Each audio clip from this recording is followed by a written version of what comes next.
تمام تعریفیں خداوند متعال کی ہیں کہ جو تمام مخلوقات کے رزق کا ضامن ہے اور جو گرفت رکھتا ہے آسمانوں کی بلندیوں سے زمینوں اور سمندروں کی گہرائیوں تلک۔ ہم اسی کی رحمت خاص کے امیدوار ہیں۔ ناظرین، قصص الانبیاء کے سلسلے میں آج ذکر ہے اللہ کے برگزیدہ نبی حضرت یونس علیہ نبینا علیہ السلام کا۔ حضرت یونس علیہ السلام ایک عظیم اور کریم نبی تھے۔ ان کا قصہ قرآن مجید میں انوکھا ترین قصہ ہے۔ آپ کے والد کا نام متا تھا اور آپ حضرت ابراہیم علیہ نبینا علیہ السلام کی نسل سے تھے۔ آپ کا ایک نام ذنون بھی ہے، یعنی مچھلی والے۔ اسی طرح آپ کو صاحب الحوت بھی کہا جاتا ہے۔ اللہ سبحانہ و تعالی نے آپ کو ان سب ناموں سے پکارا ہے۔ آپ کو ایک عظیم بستی کی طرف مبعوث کیا گیا۔ اس بستی کا نام نینوا تھا۔ یہ بستی عراق کے شمال میں موصل کے بالمقابل موجود تھی۔ ان دونوں کے درمیان دریائے دجلہ تھا۔ موصل دریائے دجلہ کے کنارے واقع تھا، جبکہ اس کے بالکل سامنے نینوا کی بستی تھی۔ امام ابن کثیر علیہ رحمہ نے نینوا کے بارے میں اور ان کے آثار و باقیات کے بارے میں لکھا ہے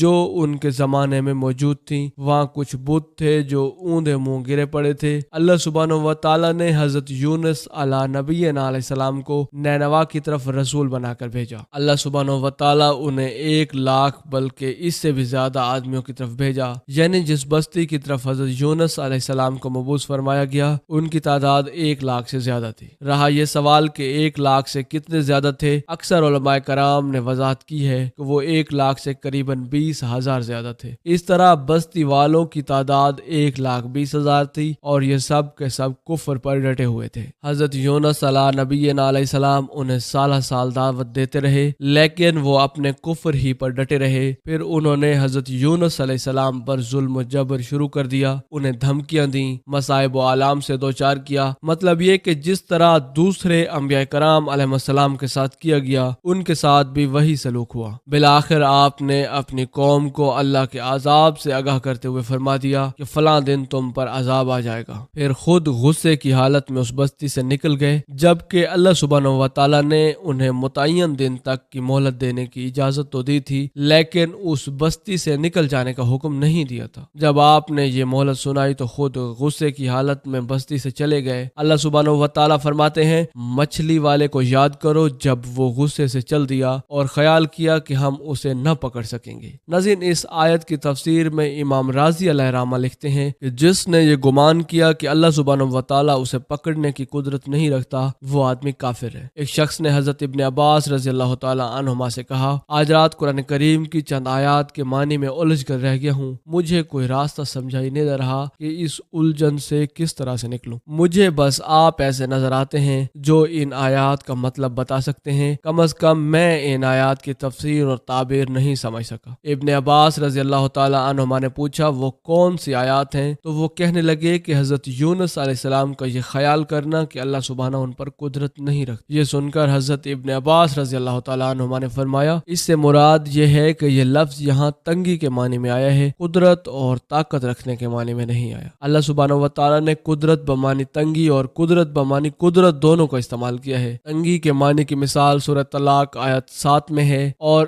جس پر اس رزق کی تنگی کی گئی ہو اسے چاہیے کہ جو کچھ اللہ نے اسے دے رکھا ہے اسی میں اپنی حیثیت کے مطابق دے۔ تو اس آیت میں بھی یہی مراد ہے کہ انہوں نے گمان کر لیا کہ ہم ان پر تنگی نہیں کریں گے، یعنی ان کا خیال یہ تھا کہ اگرچہ وہ اللہ کی اجازت کے بغیر نکل کھڑے ہوئے ہیں پھر بھی اللہ سبحانہ و تعالی ان پر تنگی نہیں فرمائیں گے، کیونکہ وہ اللہ کے ایک معزز نبی اور رسول ہیں اور ان کی قوم کے لوگ اللہ کی گرفت اور اس کے عذاب کے مستحق ہیں۔ انہی پر اللہ کا عذاب نازل ہونے والا ہے۔ اس عذاب کی خبر انہیں پہلے ہی سنا دی گئی اور مہلت بھی دے دی گئی تھی، مگر وہ خود اگرچہ اللہ کی اجازت کے بغیر ہی چلے آئے ہیں پھر بھی انہیں سرزنش نہیں کی جائے گی اور وہ کسی گرفت میں بھی نہیں آئیں گے۔ اللہ سبحانہ و تعالی ان کے لیے کوئی تنگی نہیں فرمائیں گے۔ وہ سمندر کی طرف چل دیے۔ انہی دنوں میں عذاب الہی کے کچھ علامات نینوا بستی پر ظاہر ہونا شروع ہو گئی تھی۔ ایک بہت بڑا سیاہ بادل ان کی طرف بڑھنے لگا۔ اس بادل میں آگ کے شعلے دکھائی دینے لگے۔ ان لوگوں نے یہ بادل ان متعین دنوں میں سے پہلے ہی دن دیکھ لیا۔ ان کو دیکھتے ہی وہ سمجھ گئے کہ جس طرح حضرت یونس علیہ السلام نے آگاہ کیا تھا یہ عذاب ان پر نازل ہو کر رہے گا، اور جو عذاب حضرت لوط علیہ نبینا علیہ السلام کی قوم پر آیا تھا وہ اس کے بارے میں بھی اچھی طرح سے جانتے تھے۔ وہ بستی یعنی سدوم کی بستی ان کی بستی کے قریب ہی تھی، اس لیے وہ لوگ لوگ عذاب الہی کے آثار دیکھ کے ڈر گئے۔ ان کے تمام سردار جمع ہوئے اور کہنے لگے جیسے تم سے پہلے لوگوں پر عذاب اترا کرتے تھے تم پر بھی یہ عذاب نازل ہو کر رہے گا، جلدی کرو سب جمع ہو جاؤ۔ چنانچہ انہوں نے اس بات پر اتفاق کر لیا کہ حضرت یونس علیہ السلام نے بالکل سچ فرمایا تھا۔ اللہ کی قسم یہ بالکل وہی عذاب ہے، تم اللہ کے عذاب سے نجات نہیں پا سکو گے، اس سے بچنے کی ایک ہی صورت ہے کہ تم ایمان لے آؤ اور توبہ کر لو۔ اس طرح وہ سب کے سب ایمان لے آئے، لیکن حضرت یونس علیہ نبی علیہ السلام وہاں موجود نہیں تھے۔ ان کی عدم موجودگی میں یہ سب کے سب یعنی 1,20,000 افراد ایمان لے آئے۔ انہوں نے پیوند لگے کپڑے پہنے اور اللہ کے حضور عاجزی و انکساری اور آہوزاری شروع کر دی، رونے لگے، اللہ سے بخشش مانگنے لگے، پھر اسی حالت زار میں باہر کھلے میدان کی طرف نکل آئے اور ان کے سرداروں نے سب کو الگ الگ کر دیا،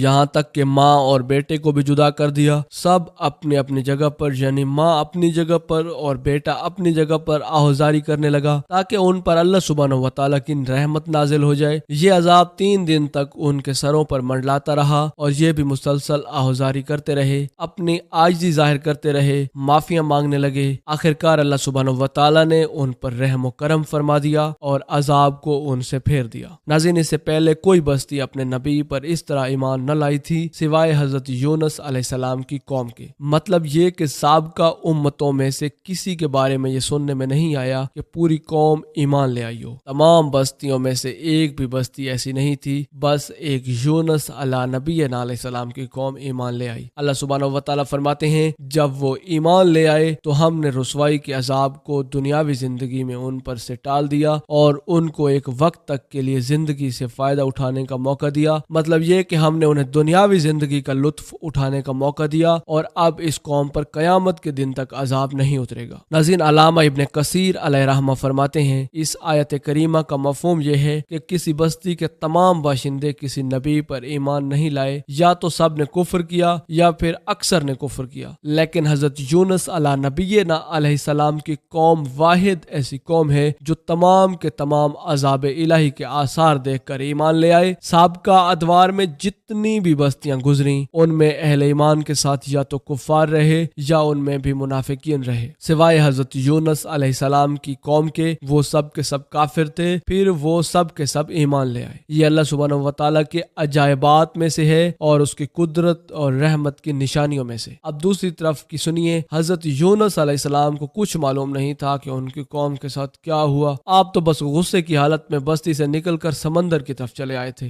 آپ ایک کشتی کی طرف آئے، اس میں سواریاں اور ساز و سامان لگا ہوا تھا۔ جب وہ بھاگ کر بھری کشتی پر پہنچے، کشتی روانہ ہوئی، موجیں اٹھیں، سمندر میں طغیانی آئی، یوں لگتا تھا کہ بس اب غرق ہونے لگے ہیں۔ سب نے کہا بوجھ ہلکا کرو، اپنا ساز و سامان سمندر میں پھینک دو۔ چنانچہ انہوں نے اپنا ساز و سامان سمندر میں پھینک دیا۔ اس طرح کشتی کچھ ہلکی ہو گئی لیکن ضرورت کے مطابق ہلکی نہ ہو سکی۔ اب وہ کہنے لگے کسی کو سمندر میں گرانا ضروری ہے تاکہ کشتی مزید ہلکی ہو جائے ورنہ یہ ڈوب جائے گی، جلدی کرو کرا ڈالو۔ جس کے نام کا کرا نکلتا ہے اسے سمندر میں گراتے جاؤ اور بار بار یہ عمل دہراتے جاؤ یہاں تک کہ کشتی ہلکی ہو جائے۔ چنانچہ کرا ڈالا گیا۔ سب سے پہلے حضرت یونس علیہ نبی علیہ السلام کا نام نکلا۔ سب کہنے لگے نہیں، یہ تو ایسے نہیں ہے، ان کے چہرے پر تو سجدوں کے نشانات ہیں، انہیں رہنے دو۔ پھر کرا ڈالا گیا، چنانچہ پھر انہی کا نام نکلا۔ سب نے تعجب کیا۔ تیسری مرتبہ پھر کرا ڈالا گیا، اس بار بھی حضرت یونس علیہ نبی علیہ السلام کا نام آیا، یعنی ہر بار صرف انہی کا نام نکلا۔ آخرکار ان لوگوں نے انہیں پکڑ کر سمندر میں گرا دیا تو پھر انہیں مچھلی نے نگل لیا۔ ناظرین، ہود بڑی مچھلی کو کہتے ہیں اور اللہ سبحانہ و تعالیٰ نے ہود کو حکم فرمایا انہیں کھانا نہیں، نہ ان کے جسم کو کوئی خراش تک پہنچے۔ یہ اس مچھلی کو اللہ سبحانہ و تعالیٰ کے احکامات تھے۔ تو پھر انہیں مچھلی نے نگل دیا اور وہ خود اپنے آپ کو ملامت کرنے لگے، یعنی وہ سمجھ گئے کہ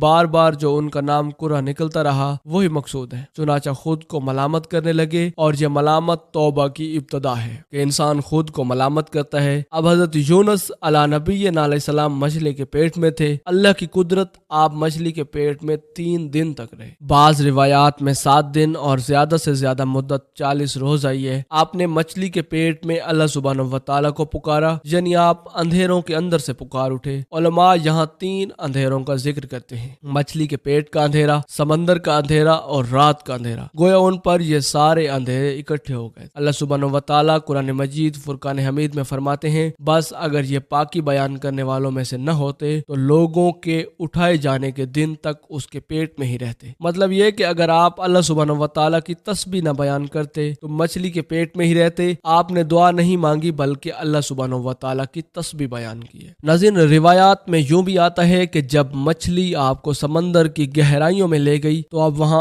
آبی مخلوق کی تسبیحات کی آواز سننے لگے، گویا اللہ سبحانہ و تعالیٰ نے انہیں حکم فرمایا کہ آپ بھی تسبیح کریں۔ اللہ سبحانہ و تعالیٰ قرآن مجید فرقان حمید میں فرماتے ہیں، بالآخر وہ اندھیروں کے اندر سے پکار اٹھا کہ الہی تیرے سوا کوئی معبود نہیں، تو پاک ہے، بے شک میں ظالموں میں ہو گیا۔ چنانچہ حضرت یونس علیہ نبینا علیہ السلام اس تسبیح کے الفاظ کو یوں ادا فرمایا، لا الہ الا انت سبحانک انی کنت من الظالمین۔ امام احمد بن حنبل، امام ترمذی، امام نسائی اور دیگر ائمہ علیہ رحمہ اجمعین نے یہ حدیث نقل کی ہے کہ حضرت یونس علیہ نبینا علیہ السلام کی وہ دعا جو انہوں نے مچھلی کے پیٹ میں مانگی تھی، جو بھی مسلمان یہ دعا اپنی کسی حاجت میں مانگے گا اللہ سبحانہ و تعالیٰ اس کی دعا ضرور قبول فرمائے گا۔ مقبول دعاؤں میں سے ہے۔ اسی دعا کے بعد اللہ سبحانہ و تعالیٰ نے حضرت یونس علیہ السلام کو اس پریشانی سے نجات عطا فرمائی۔ ناظرین، ایک صحابی نے حضور نبی رحمت صلی اللہ علیہ وآلہ وسلم سے پوچھا، اے اللہ کے رسول،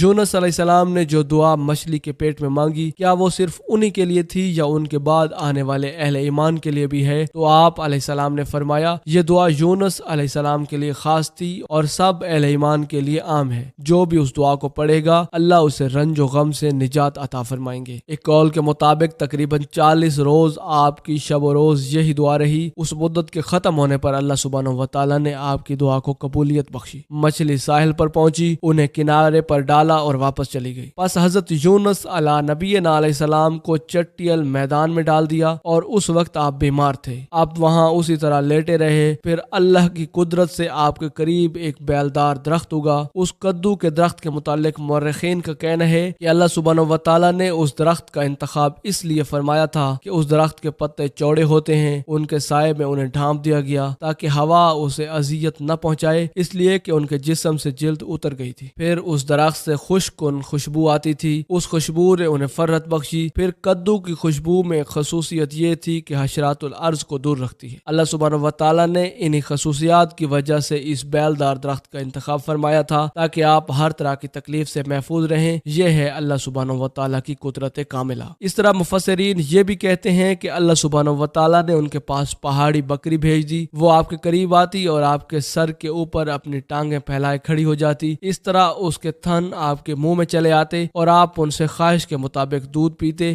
یہ تھا آپ کا کھانا اور پینا۔ بس رفتہ رفتہ آپ کی حالت بہتر ہو گئی، آپ توانا اور تندرست ہو گئے، پھر آپ اٹھنے کے قابل ہو گئے، اور یہ سب اللہ کی مہربانی سے ہوا۔ جو آپ کی صحت لوٹ آئی تو اللہ نے آپ کو پھر سے اپنی قوم کی طرف بھیجا، جیسا کہ قرآن کریم میں ارشاد پروردگار ہے، اور ہم نے اسے 1,00,000 بلکہ اور زیادہ آدمیوں کی طرف بھیجا، پس وہ ایمان لے آئے اور ہم نے انہیں ایک زمانے تک عیش و عشرت دی، وہ سب کے سب آپ پر ایمان لے آئے تھے۔ اللہ سبحانہ و تعالیٰ نے اس قصے کے ذریعے نبی رحمت صلی اللہ علیہ وآلہ وسلم کو اشارہ فرمایا کہ دعوت دیتے ہوئے اکتانا نہیں، اور حکم ہوا اور مچھلی والے کی طرح نہ ہو جائیے، ان لوگوں کو دعوت حق دیتے رہیے۔ دیکھیے وہ سال سال دعوت دیتے رہے لیکن اکتائے نہیں، ان سے مایوس نہیں ہوئے۔ ان کی پوری بستی میں سے ایک بھی ان پر ایمان نہ لایا، لیکن جب ان سے مایوس ہو گئے تو انہیں اللہ کے عذاب سے آگاہ کر دیا اور منہ پھیر کر چل دیے، تو وہ سب کے سب ایمان لے آئے۔ آپ جسے چاہیں ہدایت نہیں دے سکتے، بلکہ اللہ سبحانہ و تعالیٰ ہی جسے چاہتا ہے ہدایت دیتا ہے۔ اس قصے میں بہت بڑا سبق ہے کہ کسی بھی حالت میں اللہ کی رحمت سے مایوس نہ ہونا، نہ ہدایت کے معاملے میں نہ اپنی ذات پر بھروسہ کرنا۔ ہدایت تو بس صرف اللہ ہی کی طرف سے ہے، آپ کے ذمے تو پیغام حق پہنچا دینا ہے۔ اللہ سبحانہ و تعالیٰ کے ذمے ہدایت سے نوازنا ہے۔ اللہ سبحانہ و تعالیٰ نے انہیں پاک صاف بنا دیا اور انہیں چن لیا۔ ناظرین، امام مسلم نے ایک حدیث روایت کی ہے کہ حضور نبی رحمت صلی اللہ علیہ وآلہ وسلم نے فرمایا، تم میں سے کوئی شخص ہرگز یہ نہ کہے کہ میں یعنی محمد یونس بن متا سے بہتر ہوں، یعنی یوں نہ کہے کہ میں حضرت یونس علیہ السلام سے افضل ہوں، وہ اس طرح کہ وہ تو اپنی قوم کے ایمان لانے سے مایوس ہو گئے تھے اور میں مایوس نہیں ہوں۔ اس طرح بالکل نہ کہے، کیونکہ بالآخر اللہ نے آپ کو چن لیا اور برگزیدہ بنا لیا اور صالحین میں داخل کر لیا۔ ناظرین، اس واقعے میں حضور نبی رحمت صلی اللہ علیہ وآلہ وسلم کو جو ہدایت دی گئی ہیں ان کا ذکر سورہ قلم میں آتا ہے، پس تو اپنے رب کے حکم کا انتظار انتظار کر اور مچھلی والے کی طرح نہ ہو جا، مطلب یہ کہ یونس علیہ السلام کی مانند نہ ہو جائیے جو اپنی قوم کے ایمان نہ لانے سے مایوس ہو گئے تھے۔ یقیناً دین کی دعوت اور حق کے پرچار میں یہ بہت عظیم سبق ہے کہ کبھی مایوس نہیں ہونا چاہیے۔ ناظرین، یوں حضرت یونس علیہ نبینا علیہ السلام کا قصہ تمام ہوا۔ ملتے ہیں بہت جلد ایک نئی دلچسپ اور علم سے بھرپور ویڈیو میں، تب تک کے لیے اللہ نگہبان۔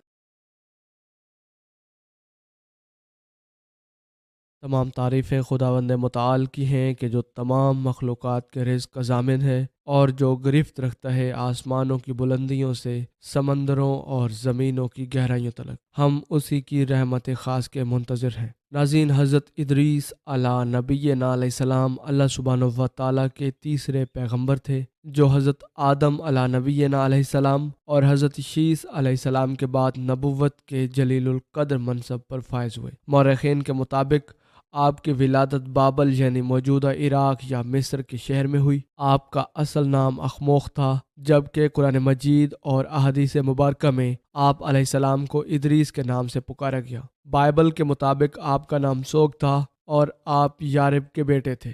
چند بزرگان دین نے آپ کا حلیہ یوں بیان کیا ہے: آپ عمدہ و صاف، پورے قد و قامت، خوبصورت، خوبرو، گھنی داڑھی، چوڑے کندھے، مضبوط ہڈیوں، دبلے پتلے، سنجیدہ سرمگی، چمکدار آنکھیں، گفتگو باوقار، خاموشی پسند، راستہ چلتے ہوئے نظریں نیچی رکھنے والے، غصے میں غضبناک، بات کرتے ہوئے شہادت کی انگلی سے اشارہ کرنے کے عادی، اور اللہ سبحانہ و تعالیٰ پر بے انتہا ایمان رکھنے والے تھے۔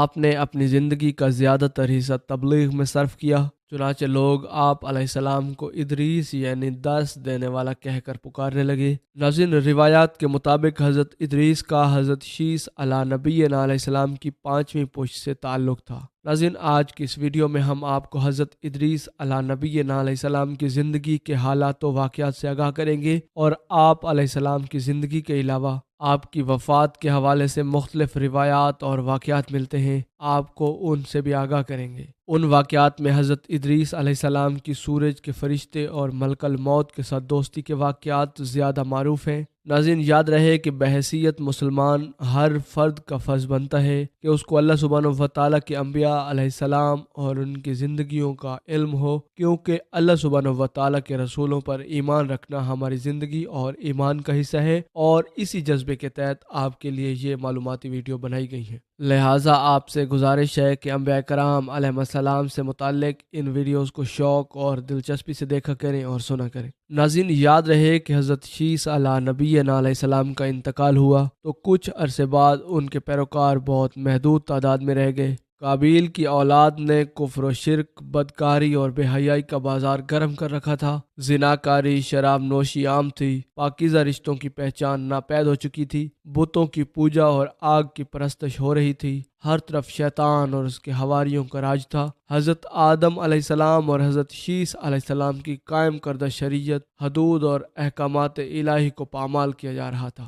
یہی وہ وقت تھا جب اللہ سبحانہ و تعالیٰ نے اس بگڑی ہوئی قوم میں ایک نبی کے مبعوث کرنے کا فیصلہ کیا اور اس عظیم منصب کے لیے حضرت شیس علیہ السلام کی نسل میں سے حضرت ادریس علیہ السلام کا انتخاب فرمایا۔ حضرت ادریس علیہ السلام میں وہ تمام خوبیاں موجود تھیں جو اللہ سبحانہ و تعالیٰ کے نبی میں ہونی چاہیے۔ آپ علیہ السلام حضرت آدم علیہ السلام کے دین کے پیروکار، نہایت عبادت گزار، متقی، پرہیزگار اور انتہائی سچے انسان تھے۔ نبوت کے مرتبے پر فائز ہوتے ہی آپ علیہ السلام نے اپنے قوم کے بھٹکے ہوئے لوگوں میں واعظ و تبلیغ کا کام شروع کر دیا، لیکن یہ لوگ راہ راست پر نہ آ سکے۔ ان لوگوں کو آپ علیہ السلام کی باتیں بہت ناگوار گزرتی، چنانچہ آپ علیہ السلام کے دشمن ہو گئے۔ آپ علیہ السلام اور ان کے پیروکاروں کو اذیت دینے لگے، یہاں تک کہ آپ علیہ السلام ان کی ایذا رسانیوں سے تنگ آ کر بابل سے ہجرت کر گئے۔ ناظرین، ہجرت کرنے کا فیصلہ مشکل تھا، اس لیے کہ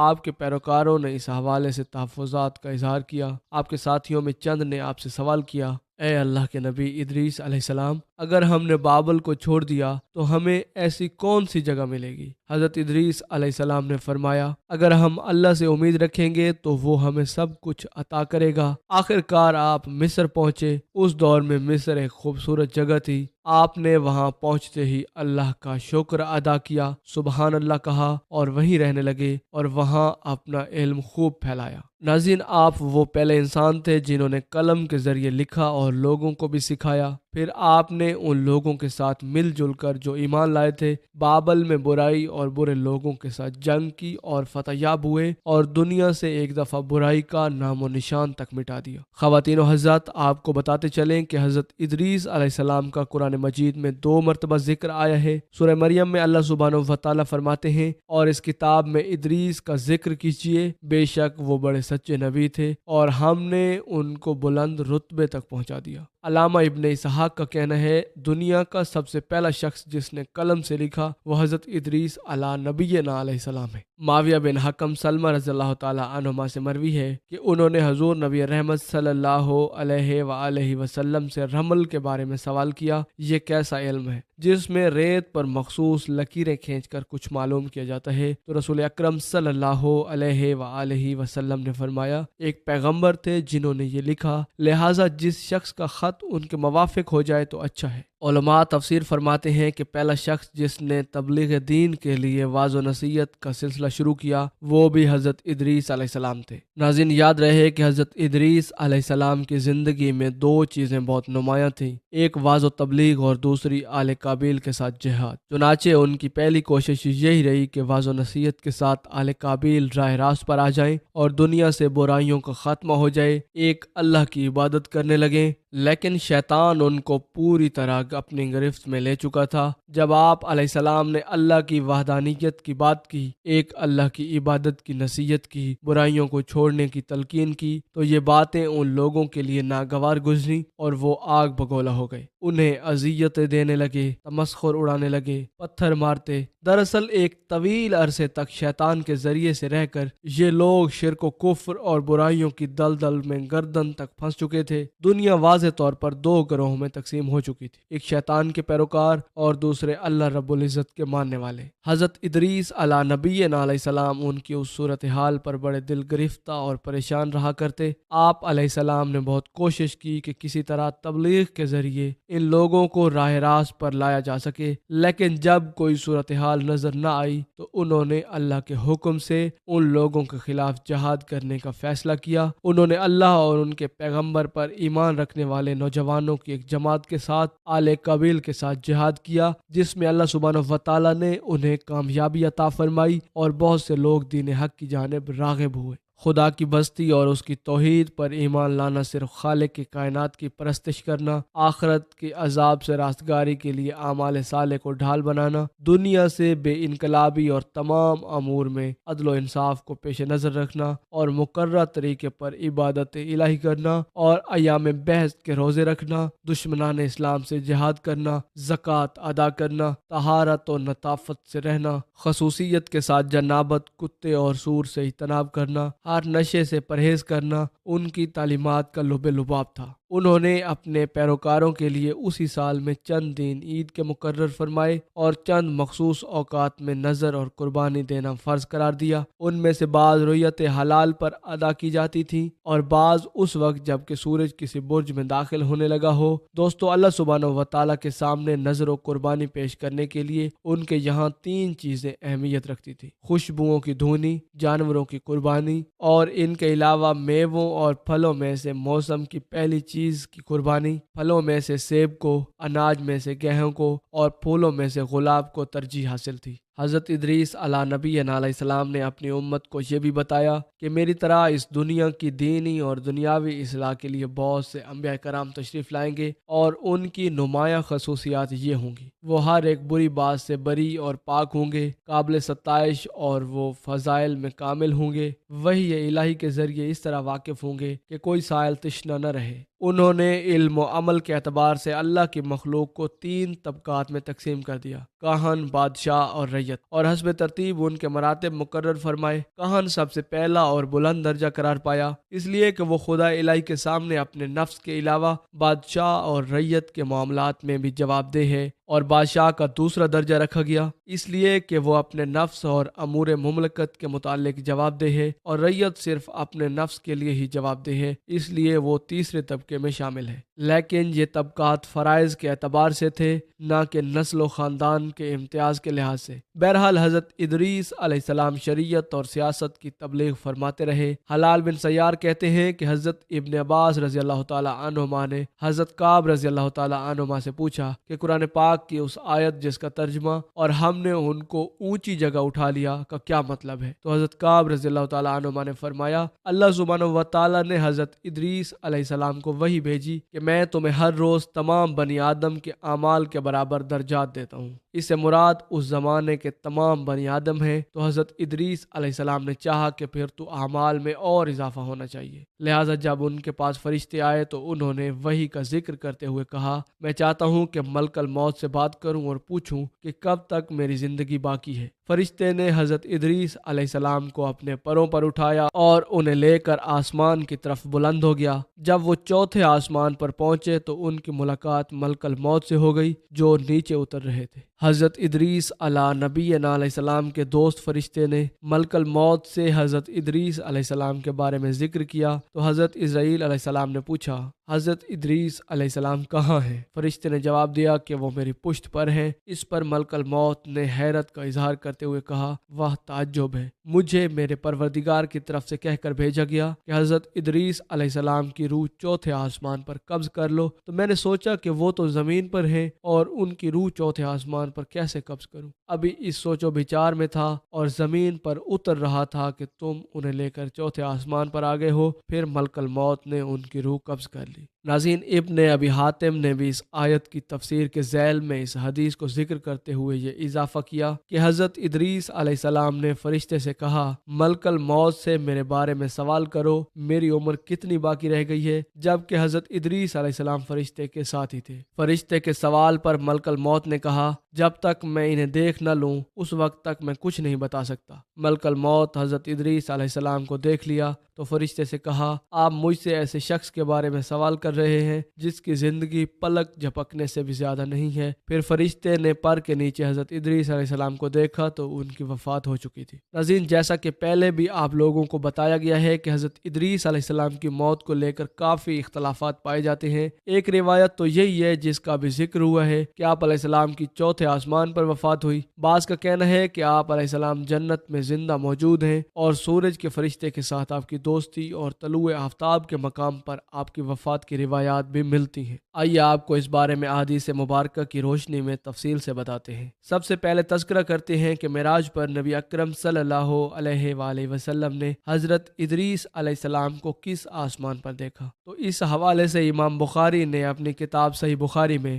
واقع معراج کے ذکر میں حضرت ابوذر رضی اللہ تعالی عنہما سے روایت کیا ہے کہ نبی اکرم صلی اللہ علیہ وآلہ وسلم کی کسی آسمان پر حضرت ادریس علیہ السلام سے ملاقات ہوئی، لیکن یہ ملاقات کون سے آسمان پر ہوئی اس کا تذکرہ نہیں کیا گیا۔ البتہ امام ترمذی اپنی کتاب جامع ترمذی میں حضرت انس بن مالک رضی اللہ تعالی عنہما سے روایت کرتے ہیں کہ نبی اکرم صلی اللہ علیہ وآلہ وسلم نے حضرت ادریس علیہ السلام کو شب معراج چوتھے آسمان پر دیکھا تھا۔ اس کے علاوہ کتب تفسیر میں آپ علیہ السلام کے چھٹے آسمان پر موجود ہونے کا تذکرہ بھی کیا گیا ہے۔ ناظرین، سورہ مریم کی آیت نمبر 57 کے مطابق حضرت ادریس علیہ السلام کو اللہ سبحانہ و تعالی نے بلند مقام پر اٹھا لیا تھا۔ اب بلند مقام کیا ہے، اس کی مختلف تفاسیر موجود ہیں۔ بعض مفسرین نے اسے مراد جنت لیا ہے، بعض کے نزدیک اسے مراد دنیا میں بلند مرتبہ حاصل ہونا ہے، اور بعض کے نزدیک اس سے مراد حضرت ادریس علیہ السلام کو چوتھے آسمان کی طرف اٹھایا جانا ہے۔ تو چلیے دیکھتے ہیں کہ کتب تفاسیر میں اس کے بارے میں کن کن روایات کا ذکر ہوا ہے۔ ان میں پہلی روایات سورج کے فرشتے سے دوستی والی ہے۔ ایک روایت کے مطابق یوں بیان ہوا ہے کہ ایک مرتبہ حضرت ادریس علیہ السلام دن بھر سفر میں رہے۔ دھوپ کی تیزی اور تپش سے آپ علیہ السلام نے بہت تکلیف محسوس کی۔ اس پر آپ علیہ السلام نے اللہ سے یہ دعا مانگی، اے اللہ، سورج کی تپش ہلکی کر دے اور اس کو چلانے والے فرشتے کا بوجھ بھی کم کر دے۔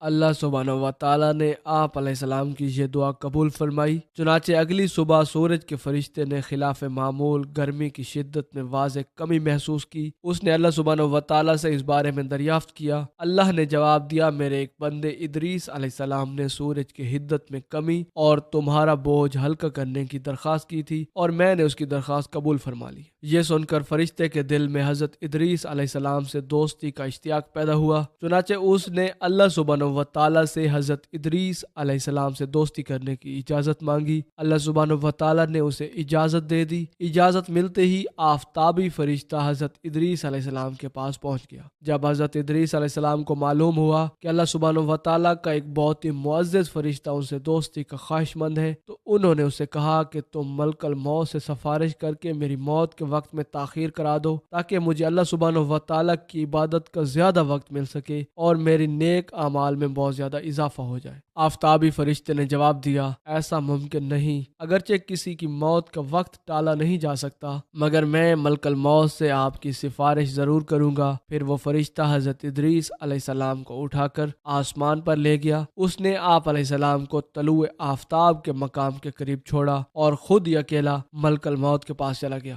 ملک الموت کے پاس پہنچ کر اس نے اپنے آنے کا مقصد بیان کیا۔ اس کی بات سن کر ملک الموت نے کہا، کسی کی موت میں تاخیر کرنے کا اختیار میرے پاس نہیں، البتہ تمہاری خاطر اتنا کر سکتا ہوں کہ تمہارے دوست کی موت کا وقت بتا دوں تاکہ وہ اچھی طرح سے تیاری کر لے۔ اتنا کہہ کر ملک الموت نے اپنے ذیل سے حضرت ادریس علیہ السلام کا نام دیکھا تو پھر وہ آفتابی فرشتے کی طرف دیکھ کر تصوف بھرے انداز میں بولا، تمہارے دوست کی زندگی کچھ دیر پہلے ختم ہو چکی ہے، اس کا نام زندوں کی فہرست میں شامل ہی نہیں، میری فہرست میں یہ درج ہے کہ تمہارا وہ دوست طلوع آفتاب کے مقام کے قریب فوت ہو گیا ہے۔ آفتابی فرشتے نے جب ملک الموت کی بات سنی تو جلدی سے حضرت ادریس علیہ السلام کے پاس آیا، مگر اس کے وہاں پہنچنے سے پہلے ہی حضرت ادریس علیہ السلام اللہ کو پیارے ہو چکے تھے۔ ناظرین، اس روایت کے مطابق حضرت ادریس علیہ السلام کی وفات طلوع آفتاب کے مقام پر ہوئی۔ چلیے اب آپ علیہ السلام کی وفات کے حوالے سے ایک دوسری روایت آپ کو بتاتے ہیں۔ حضرت ابن عباس رضی اللہ تعالی عنہما کی روایت اس طرح سے ہے کہ حضرت ادریس علیہ السلام اللہ کی بہت زیادہ عبادت کرنے والے تھے۔ شام کے وقت آپ علیہ السلام کے نیک عمل زمین پر بسنے والے تمام انسانوں سے زیادہ ہوتے۔ ایک فرشتے کو آپ علیہ السلام کی زیارت کا شوق ہوا، لہٰذا اس نے اللہ سبحانہ و تعالیٰ سے آپ علیہ السلام کی زیارت کرنے کی اجازت مانگی۔ اللہ نے اسے اجازت دے دی، چنانچہ وہ فرشتہ زمین پر حضرت ادریس علیہ السلام کے پاس آیا۔ اس نے اپنا تعارف آپ علیہ السلام کو کروایا اور اتنی زیادہ عبادت الہی پر آپ علیہ السلام کی تعریف کی۔ اس پر حضرت ادریس علیہ السلام نے کہا، اگر تو فرشتہ ہے تو ملک الموت سے میری موت کی تاخیر کی سفارش کر سکتا ہے۔ میری خواہش ہے کہ مجھے اپنے رب کی عبادت کے لیے زیادہ سے زیادہ وقت مل جائے۔ آپ علیہ السلام کی بات سن کر اس فرشتے نے جواب دیا، کسی کی موت میں تاخیر کروانا کسی کے بس کی بات نہیں، لیکن میں ملک الموت سے اس بارے میں ضرور بات کروں گا۔ چنانچہ اس فرشتے نے آپ علیہ السلام کو اپنے پروں پر اٹھایا اور آسمان کی طرف لے گیا۔ جب ان دونوں کی ملک الموت سے ملاقات ہوئی تو اس فرشتے نے ملک الموت سے آپ علیہ السلام کی موت میں تاخیر کی سفارش کی۔ ملک الموت نے حضرت ادریس علیہ السلام کا نام پوچھا، پھر فہرست دے کر بتایا کہ اس کی زندگی ختم ہو گئی ہے۔ حضرت ادریس علیہ السلام وہیں آسمان پر وفات پا گئے۔ اس روایت کے مطابق بھی آپ علیہ السلام کی وفات آسمان پر ہوئی، لیکن کون سے آسمان پر اس کا تذکرہ نہیں ہے۔ ناظرین، ایک اور روایت کے مطابق یوں بیان ہوا ہے کہ حضرت ادریس علیہ السلام اللہ کے دین کی تبلیغ کے علاوہ اپنا وقت زمین کی سیاحت میں گزار دیتے تھے۔ آپ کپڑوں کی سلائی بھی کرتے تھے، مگر اس کے باوجود آپ علیہ السلام کبھی بھی عبادت الہی سے غافل نہ رہتے تھے۔ ملک الموت اللہ سبحانہ و تعالیٰ کی رضا کے لیے آپ علیہ السلام سے محبت کرتے تھے۔ ایک دفعہ حضرت ادریس علیہ السلام سیاحت کے لیے نکلے تو ملک الموت اللہ سے اجازت لے کر آپ علیہ السلام کے پاس آئے۔ اس نے آپ علیہ السلام سے کہا، اے اللہ کے نبی، مجھے بھی اپنی صحبت اور معیت کی اجازت فرمائے۔ حضرت ادریس علیہ السلام نے اس اجنبی کی بات سن کر کہا، تو میری سنگت نہیں نبھا سکے گا۔ ملک الموت نے کہا کہ مجھے امید ہے کہ اللہ سبحانہ و تعالیٰ مجھے اس کی طاقت عطا فرمائیں گے۔ بہرحال حضرت ادریس علیہ السلام نے اسے اپنے ساتھ رکھ لیا اور وہ دونوں سفر پر روانہ ہوئے۔ عصر کے وقت ایک جگہ انہیں ایک چرواہا بکریاں چراتا ہوا نظر آیا۔ بکریاں دیکھ کر ملک الموت نے کہا، اے اللہ کے نبی، ہم نہیں جانتے کہ شام کہاں ہو جائے گی، اس لیے روزہ تازہ افطار کرنے کے لیے ہمیں بکری کا ایک بچہ پکڑ لینا چاہیے۔ حضرت ادریس علیہ السلام کو اس کی بات پسند نہ آئی۔ آپ علیہ السلام نے کہا دوبارہ ایسی بات مت کرنا، تو مجھے ناجائز کھانے کی دعوت دے رہا ہے۔ رزق اللہ نے دینا ہے، جب شام ہوگی تو ہمارا رزق پہنچ جائے گا۔ چنانچہ شام کے وقت اللہ نے ان کا رزق بھیج دیا۔ حضرت ادریس علیہ السلام نے اپنے ساتھی کو کھانا کھانے کے لیے کہا، مگر اس نے یہ کہہ کر انکار کر دیا کہ اسے بھوک نہیں۔ پھر کھانا کھا کر حضرت ادریس علیہ السلام عبادت میں مشغول ہو گئے۔ ملک الموت بھی ان کے ساتھ نماز کے لیے کھڑا ہو گیا۔ کچھ دیر بعد حضرت ادریس علیہ السلام تھک گئے اور نیند کی شدت سے اونگنے لگے، مگر جب انہوں نے اپنے ساتھی کو عبادت کرتے دیکھا تو انہیں بڑی حیرت ہوئی۔ وہ بڑے انہماک سے اللہ سبحانہ و تعالیٰ کی عبادت کر رہا تھا، اس پر تھکاوٹ اور نیند کے کوئی آثار نہیں تھے۔ حضرت ادریس علیہ السلام کے لیے یہ بڑی تعجب انگیز بات تھی، کیونکہ وہ یہ سمجھتے تھے کہ کوئی بھی ان سے زیادہ عبادت کی طاقت نہیں رکھتا، مگر یہ آدمی ثابت کر رہا تھا کہ ان میں زیادہ طاقت ہے۔ بہرحال اگلے دن صبح ہوتے ہی وہ دوبارہ سفر پر روانہ ہو گئے۔ پھر جب دن کے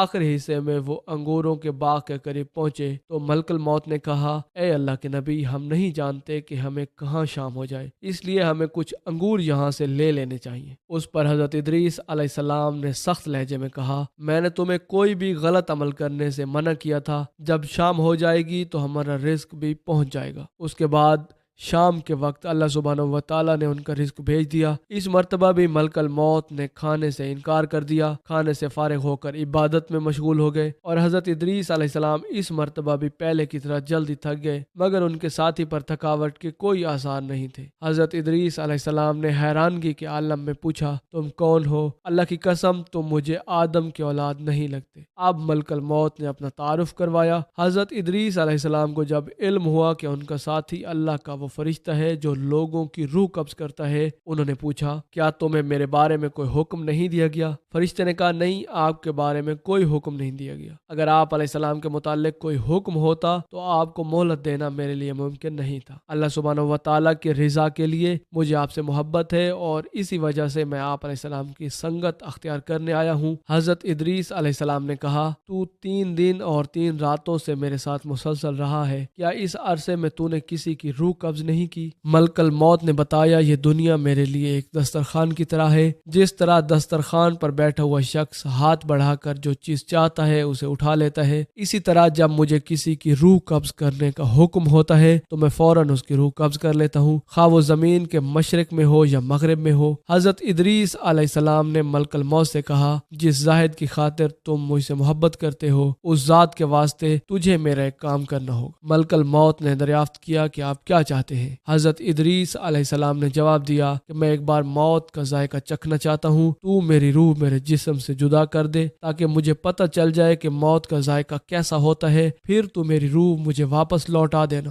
چنانچہ ملک الموت نے اللہ سبحانہ و تعالیٰ کی بارگاہ میں حاضر ہو کر اس بارے میں اجازت طلب کی۔ اللہ سبحانہ و تعالیٰ نے انہیں ایسا کرنے کی اجازت دے دی۔ اجازت پا کر انہوں نے حضرت ادریس علیہ السلام کی روح قبض کر لی، پھر حسب وعدہ ان کی روح واپس لوٹا دی گئی۔ جب حضرت ادریس علیہ السلام کو آفاقہ ہوا تو ملک الموت نے ادب سے کہا، میں یہ نہیں چاہتا تھا کہ میری صحبت سے آپ کو تکلیف پہنچے، بہرحال آپ یہ بتائیں کہ آپ نے موت کا ذائقہ کیسا پایا؟ حضرت ادریس علیہ السلام نے جواب دیا، میں موت کے بارے میں بیان کرتا تھا اور سنتا تھا، مگر یہ تو میرے بیان کرنے اور سننے سے بہت عظیم ہے۔ اب میں چاہتا ہوں کہ سرسری نظر سے دوزخ بھی دیکھ لوں۔ ملک الموت نے حیران ہو کر پوچھا، آپ آگ والوں میں سے نہیں ہیں، آپ اس کو دیکھ کر کیا کریں گے؟ حضرت ادریس علیہ السلام نے کہا، تم صحیح کہہ رہے ہو، مگر میں چاہتا ہوں کہ اس کو دیکھ کر میرا خوف بڑھ جائے تاکہ میں اپنے رب کی عبادت کی طرف پہلے سے زیادہ متوجہ ہو جاؤں۔ چنانچہ ملک الموت نے حضرت ادریس علیہ السلام کو ساتھ لیا، جہنم کے دروازے پر گئے۔ جب کسی داروغے کو بلا کر انہوں نے اپنے تعارف کروایا تو جہنم کے داروغے موت کے ڈر سے تھر تھر کانپنے لگے۔ اس پر ملک الموت نے کہا، ڈرو نہیں، اگر مجھے تمہارے متعلق کوئی حکم ہوتا تو میں تمہیں مہلت نہ دیتا۔ میرے ساتھ اللہ کے نبی حضرت ادریس علیہ السلام ہیں، وہ ایک نظر جہنم کو دیکھنا چاہتے ہیں۔ انہوں نے سوئی کے ناکے کے برابر جہنم کو کھولا، اس سے حضرت ادریس علیہ السلام کو اتنی گرمی اور لو لگی کہ آپ بے ہوش ہو گئے۔ یہ دیکھ کر ملک الموت نے فوراً جہنم کو بند کروا دیا۔ پھر ہوش میں آنے کے بعد حضرت ادریس علیہ السلام نے ملک الموت سے کہا، میں دوزخ کے بارے میں بیان کرتا تھا اور سنتا تھا، مگر یہ میرے بیان کرنے اور سننے سے زیادہ عظیم ہے۔ اب میری صرف ایک حاجت باقی ہے، میں چاہتا ہوں کہ اب تم مجھے جنت بھی دکھا دکھاؤ تاکہ اسے حاصل کرنے کے لیے میرے اشتیاق اور شوق میں پہلے سے زیادہ اضافہ ہو جائے۔ چنانچہ ملک الموت حضرت ادریس علیہ السلام کو ساتھ لے کر جنت کے ایک دروازے پر پہنچے۔ جب وہاں موجود نگرانوں کو ملک الموت کے بارے میں علم ہوا تو ان پر بھی خوف موت سے کپ کپی طاری ہو گئی، مگر جب ملک الموت نے اپنے آنے کا مقصد بیان کیا تو وہ پرسکون ہو گئے۔ پھر جیسے ہی انہوں نے جنت کا دروازہ کھولا، اس کی فرحت بخش ٹھنڈی اور خوشبودار ہوائیں حضرت ادریس علیہ السلام کے دل میں سما گئیں۔ اب آپ علیہ السلام نے ملک الموت سے جنت میں داخل ہونے اور اس کے پھل کھانے اور اس کا پانی پینے کی آرزو کی۔ ملک الموت نے آپ علیہ السلام کی خواہش بھی پوری کر دی، چنانچہ آپ علیہ السلام جنت میں داخل ہوئے، وہاں کے پھل کھائے اور پانی پیا۔ تو جب ملک الموت نے آپ علیہ السلام سے باہر تشریف لانے کے لیے کہا تو آپ علیہ السلام نے انکار کر دیا۔ آپ علیہ السلام جنت کے درخت سے چمٹ گئے اور فرمانے لگے، میں تو اب جنت سے باہر نہیں جاؤں گا۔ اگر تمہیں اس سلسلے میں میرے سے کچھ جھگڑا کرنا ہے تو میں جھگڑا کرنے کو تیار ہوں۔ اللہ کے حکم کے مطابق ملک الموت نے